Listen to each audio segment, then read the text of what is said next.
अस्सलाम वालेकुम। आज हम ऑसिलेशन में एक नया कॉन्सेप्ट पढ़ रहे हैं, that is free and forced oscillations. अच्छा, ये दोनों terms free oscillations and forced oscillation या किसी ना किसी जो है वो अंदाज में आपने शायद पहले सुनी भी होंगी और ऑब्ज़र्व भी की होंगी इनकी एग्जांपल्स, लेकिन इनको इस नेम के साथ शायद आप लोग फर्स्ट टाइम जो है ना वो आज अंडरस्टैंड करने लगे हैं जी। तो फ्री ऑसिलेशन की अगर हम डेफिनेशन की बात करें, a body said to be executing free vibrations और free oscillation when it oscillates without the interference of an external force. कोई भी बॉडी जब एक्सटर्नल फोर्स की इंटरफेरेंस के बगैर जब ऑसिलेशन कर रहा होता है तो हम कहते हैं कि ये फ्री ऑसिलेशन जो है ना वो कर रहा है। अब यहाँ पे एक शायद कन्फ्यूजन आप लोगों के माइंड में आएगी कि खुद ब खुद तो कोई चीज़ भी ऑसिलेशन नहीं करती, चाहे कोई मैस स्प्रिंग सिस्टम हो या कोई सिंपल पेंडुलम हो हमारे पास, तो खुद ब खुद तो ऑसिलेट कोई भी नहीं करेगा, कोई फोर्स एक्सटर्नल अप्लाई करनी पड़ेगी। लेकिन वो है इनिशियल पुश, वो इनिशियल पुश हमें देना पड़ेगा। उस इनिशियल पुश के बाद अब बॉडी जो ऑसिलेशन परफॉर्म करे, अब कोई एक्सटर्नल फोर्स एक्ट ना करे, अब कोई भी उसे डिस्टर्ब ना करे, कोई भी रिटार्डिंग फोर्स अपोजिंग फोर्स ना अगर लग रही हो, तो उस वक्त ऑब्जेक्ट जो ऑसिलेशन परफॉर्म कर रहा होगा हम कहेंगे ये हैं इसकी फ्री ऑसिलेशंस।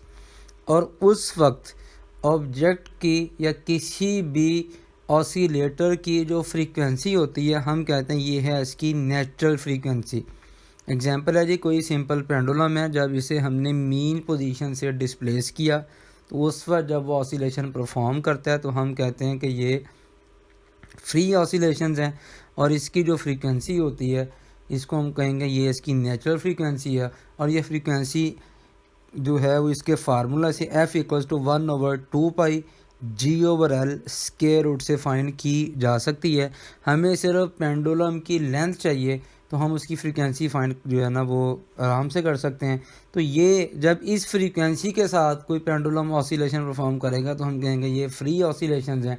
इसी तरह कोई मैस स्प्रिंग सिस्टम है, चाहे वो हॉरिजेंटल हो या वर्टिकल हो या कोई और ऑब्जेक्ट है, अगर ऑसिलेशन परफॉर्म कर रहा है without any disturbance of an external force तो हम कहेंगे ये हैं इसकी फ्री ऑसिलेशंस।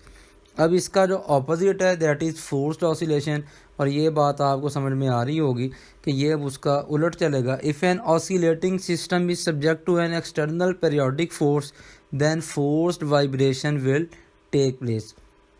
जब किसी ऑसिलेटर के ऊपर कोई ऐसे ऑब्जेक्ट के ऊपर जो ऑसिलेशन परफॉर्म कर रहा हो, जब उसके ऊपर एक्सटर्नल फोर्स एक्ट करे, एक्सटर्नल फोर्स एक्ट करने के बाद अब उसकी जो वाइब्रेशंस होंगी इसे हम कहेंगे फोर्स्ड वाइब्रेशंस या फोर्स्ड ऑसिलेशंस।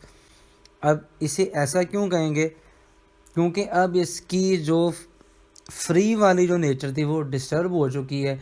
अब अच्छा, इसमें ना दो तरह के केसेस पॉसिबल हैं।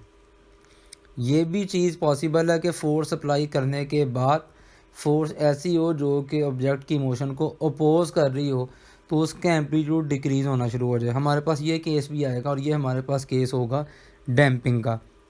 दूसरा ये केस भी पॉसिबल होगा कि किसी ऑब्जेक्ट के ऊपर एक्सटर्नल फोर्स एक्ट की और एक्सटर्नल फोर्स एक्ट करने के बाद उसके एम्पलीट्यूड इंक्रीज़ कर गया और ये फोर्स मुसलसल आप अप्लाई करते जा रहे हैं तो उसका एम्पलीट्यूड इंक्रीज़ होता जा रहा है।